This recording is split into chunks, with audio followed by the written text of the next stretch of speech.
Hello and welcome to today's preview show ahead of Huddersfield Town's match at Millwall. I'm delighted to be joined by former Huddersfield Town goalkeeper Matt Glennon and Stephen Chicken from the Huddersfield Examiner. How are you both? You okay? Good afternoon. Good. A little bit tired, but yes, not too bad. How was the journey back from Birmingham? It was all right, actually. It was better than the journey there. Let's put it that way. No torrential rain and traffic and anything else. So yeah, quite smooth. Plenty of wine gums. And managed to get home in one piece. I thought you were just going to say plenty of wine then. Is Oggy driving then? Yeah. Obviously, there's a lot to talk about from a Huddersfield Town perspective. 2 defeats in the last 2 games. But we always knew, didn't we, Steve, that it was always going to be a little bit of rough with the smooth. Yeah, and I think it's kind of a bit unfortunate that they've had sort of that good run followed by a bad run, because we talk about this all the time, but I think if you sort of had put those results in a different order, then people might not have been quite so disconsolate after the Birmingham defeat. But I mean, 2 defeats on the bounce, it's still 2 defeats, so you can understand, fans getting concerned about it, and, you want to see progress, and you want to see, when there is progress made, that it's maintained over a run of games. Yeah, it is what it is, and they have to just pick themselves back up, as much as a cliche as that is. Yeah, you're right. I talked about it last night. Little pockets of each game have been fantastic, but they're just not long enough yet. They're not putting those full performances together. But it's still very, very early into a whole new regime, a few different players, a different way of playing. I'm enjoying watching Town at the minute. I'm not enjoying all of it, obviously. When you get beat, when you and Benza scores a fantastic free kick, everyone's up in the air, everyone's really enjoying it, and then suddenly, they go and score the equaliser. Like, no, you really feel it. But I think, going forward, it's only going to get better. It's not going to get worse. It's going to get better, and it'll be more consistent. You'll see longer periods of Huddersfield, in pressurising teams and getting the better of people. It's trying to turn that pressure into an end result is I think the big issue, and that's been the case for a while. And as you say, we've seen signs that is happening in certain games. And I think Harry Toffolo in some games has been nigh on unplayable. Pip has shown some really good signs. We've seen good stuff out of him. Benza, as you say. So and Karoma, he's had some frustrating games where he's done sort of everything right, and then he'll hit the bar as he did against Birmingham, or the shot just doesn't quite come off, and it feels like Karoma is sort of a good run of form waiting to happen. It's not to say he's been sort of perfect or anything, because I don't think he has, but I don't think he's a million miles away. But yeah, the frustration, I think, is just that we've been saying this for so long, and games like Birmingham, where the opposition sort of sit back and absorb the pressure, just have been an issue for Town for a while, and it'd be good to see sort of progress made on that front, I think. Yeah, but I think progress will be made, because obviously, as I say, we keep saying it's early days, and they're still working on a pattern of play. They've got to then work on a second, option, that lumping it forward to a big lump like, in Birmingham last night. It's not going to happen at Huddersfield Town, so it's different. So they've still got to work out, the plan A. Then they've got to work out what they're going to do better when Toffolo is stifled, when Pieper is stifled, like they were last night. And you say, I do think it'll come. And I think as well, Naby Zaha was a massive miss last night. When you're playing a team like Birmingham, you need that massive presence, because we look weak in both boxes, I think, on set pieces. Just we're not having that extra, extra 6'4", 6'5" player in there. So when people have got more games under the belt, not getting red cards always helps, obviously, as well. When you're playing, it's like you said, Steve. You just want to see something different when Toffolo's taken out the game, when Pieper's taken out the game. But again, something that's going to take time. I think they sort of missed Naby Zaha on the ball a bit as well at Birmingham. Break lines, can't it? Yeah, exactly. I mean, Carlos Gulbrand said after the game that, and this is sort of a criticism we had after the Preston game as well, that they kept getting sort of stuck on the left, and they didn't have that switch of play. They didn't manage to switch it over to the right, where you had Diacobi and Pippa in loads of space, and that was true against Preston as well. Pippa had so much space, and they just never found him. And I think it's fair to say Sarr was a bit off his game against Preston, and then obviously with him being suspended for the Birmingham game, you end up, if you go up that wing and then there's nothing on, you end up coming back to the centre backs, and that's when you want Sarr to be pinging that diagonal across to the right wing and trying it up that side instead. But without it there, yeah. Well, I think that's why Eiting came in, but Eiting's played a little bit further up than I expected him to. I thought he'd have been that sitting into that back three again, like Hogg was doing, but with a left peg to bring those players into the game. It didn't quite work out like that. So maybe that could be an option if Zaha's going to, you know what I mean, miss other games. Obviously, it's a red card. He's still got to get his fitness back for me as well. I'm not sure. It might have been a game too far for him anyway. I think last night, because he looked a little bit tired. The lad spent 2 weeks in a hotel on an exercise bike watching Netflix, you know what I mean? And then having to come into that Rotherham game where he was magnificent. And I think he's done well all the time. It just looked on Saturday, you know what I mean? Those legs were just getting a little bit tired, a couple of mistakes. And then he's got really good pace. Didn't fancy a running race with the lad, brings him down, and he gets his red card. So I think this enforced break, I think it's decent for Naby Zaha because he's going to be really important this season. I think the key thing for me, which you touched on, Matt, is that you're actually enjoying watching Huddersfield Town again. I think all Huddersfield Town supporters, all they want to see is their team win. There's nothing better than that winning feeling. But if you can't win, at least put in a performance. At least try. Yeah, try and put a performance in that you think, you know what, we just didn't get the look today, or I was quite pleased with the way we played. That's the biggest turning point for me this season anyway. Yeah, but again, it is in pockets at the minute. It's not, they've not put a full performance together yet. They've not been far off Swansea and other teams. It's just getting those performances longer and longer. But it is different. I remember, I think it was Derby maybe in the first game of last season and a couple afterwards. They're 1-0 down, 2-1 down, but they're not going for it. They're still passing from side to side and back to the goalkeeper. And I'm thinking, is anyone going to like shout onto the pitch, oh, by the way, lads, there's a minute left and you're losing. You don't get a point for being 1-0 down. And you don't see that now. You see them going forward, wave after wave after wave of attack. And that's where the Rotherham point came from. I don't care that it was a deflection. If you don't shoot, you don't score. Simple as that. And the fact that they are doing that now, and you can see Corbyn on the sideline doing his not in a negative way, in a positive way, because he's trying to tell his team what to do. He's not having to go at the fourth official and everyone else he can get his hands on. He's just wanting the team to go forward, and you can see it. And you've always got a chance. They got the goal last night comes from a great save from their goalkeeper, and next thing they're on the attacking. You 2-1 down. You're thinking, no, that probably wouldn't have happened a year back because they wouldn't have been going forward like that. They would have still been defending, whereas they just got a little soccer punch last night. And to be fair, it was a great finish after a knock off the crossbar. And obviously the result against Birmingham was disappointing, but equally that came from our lads not settling for 1-1 and wanting to find a winner in those late stages. Obviously it's disappointing because we lost, but equally there's positive signs there in terms of the character and mentality. We're not going to settle for a 1-1 draw away from home. We want to go and push on for the win. There's positive signs there that fans can take away from that. Yeah, I'm going to see that. Yeah, definitely. I mean, the key now is to see if we get another game where they do that again, where it's all tied up and they're still going for it in the last minute and they end up getting the winner. Because if that happens once, then they've made up for this Birmingham result, for that point that they've dropped at St Andrews. And Carlos after the game was saying, I don't know if that was a mistake on my part. Maybe I should have, got them to hold back a little bit and take the point. But as you say, it shows at least that there's that mentality now that they want to try and get the 3 points. And even though on this occasion it resulted in a defeat, they needed that mentality because, as Matt says, they just didn't have it last year. I don't blame the manager, the coach for that. You've got to blame the experienced player on the pitch. He's got to make sure he says, no, you're not going. Get back. Ben Hamer, Stearman should be saying, you're not going up.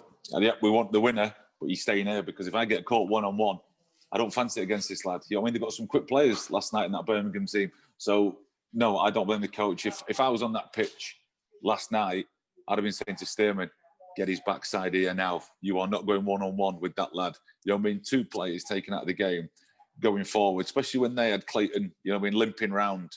You know what I mean? So they were down to sort of 10 men really anyway. They didn't need everyone to be pushing forward. Like they could have afforded 2 at the back just to make sure that that one-on-one situation didn't happen. And since the start of the season, there's been notable improvements in a number of performances. But for me, none more so than Isaac Mbenza. Obviously, scored against Birmingham, an excellent free kick. But for me, maybe a season ago, he wouldn't have attempted that. He wouldn't have had the confidence to push the other players away, say, look, this is my free kick. He's made some really good strides, and I think there's still loads of room for improvement with him. Oh, yeah, there is room for improvement, but he's getting fitter, he's getting stronger, he's getting more confident. And yeah, you know what I mean? I said last night, I think I've given him 50 chances since he's been at the club to try and improve, and it's not happened.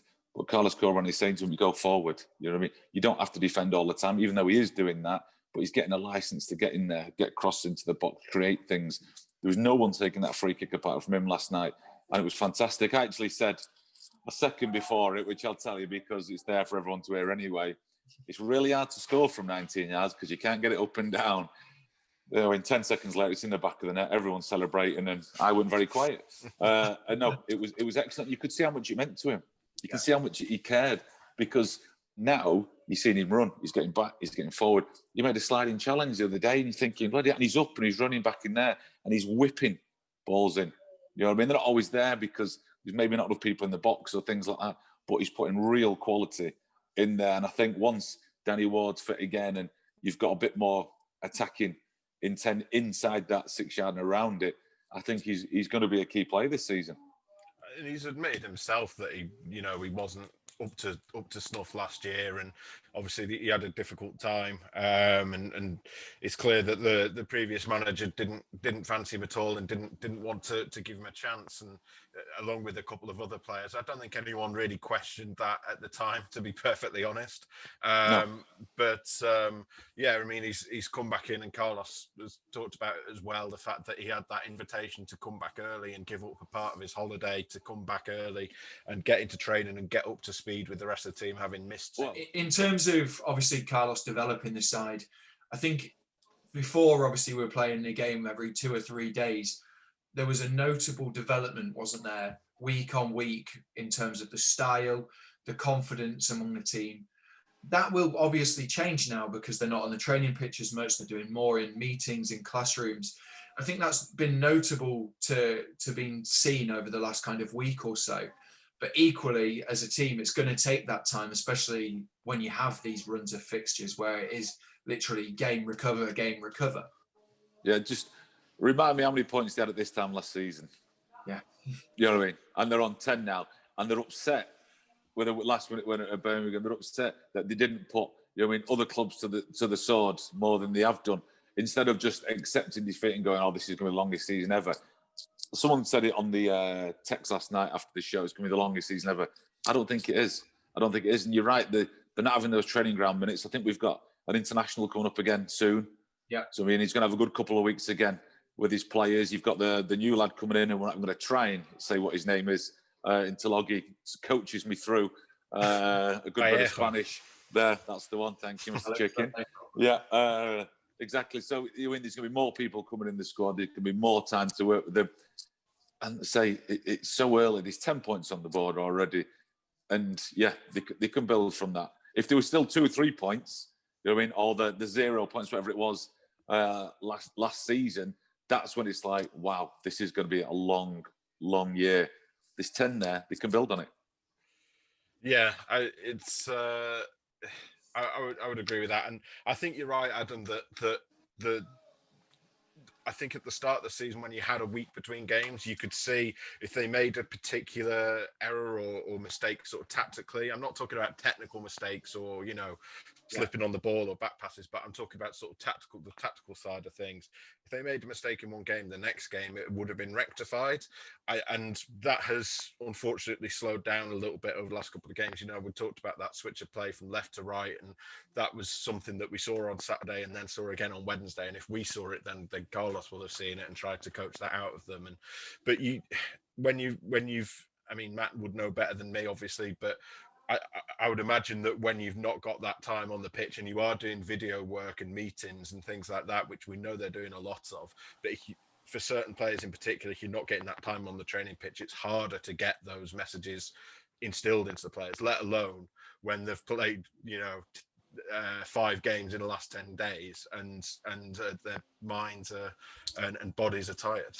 Yeah, nothing can replace time on the training ground, obviously, because you're not feeling that ball. You've been striking that ball through to find your man. You're not got that confidence sitting it. You're thinking, I know what I need to do, and I can visualize what I need to do, but I need to do it half a dozen times at least to make sure that I've got that repetition in me. And the first thing I think of is, right, ball at my feet, switch, ball at my feet, switch. So you can visualize it. You can watch it on the screen, but you need to do it. It's like, especially in goalkeeping, like we've got Christmas coming up. I used to bring John Vaughan in on Christmas Day because you just want that repetition of the ball in your hand, striking the ball. No matter how many hundreds and hundreds of times you've done it, you still need to do it consistently on the training ground, just so it's always there in your mind. And obviously before Millwall, they'll have a recovery session, a small training session before they then head down to London. So there isn't really that time on the grass. And Millwall will be a difficult opposition. Obviously, 4th in the Championship. I think they're 3rd highest in terms of form away from home this season. Not had as good a form at home this year, but equally they're a really strong side, aren't they? Yeah, and they're now we're getting to that stage where they are a strong side, but again, still beatable, still a beatable side. You go there, they haven't got that Millwall crowd that they usually have behind them, and you just keep playing the way you're playing. You keep trying, keep knocking on the door, keep going up them, and you see where you are. Yeah, they are still unbeaten at home as well. For all their home form isn't quite as good as their away form. That they've won 1 and drawn 3 on their own turf. So then they're no pushovers either. And we said it to Steers on the last preview show. But any away point is a good point in this division. And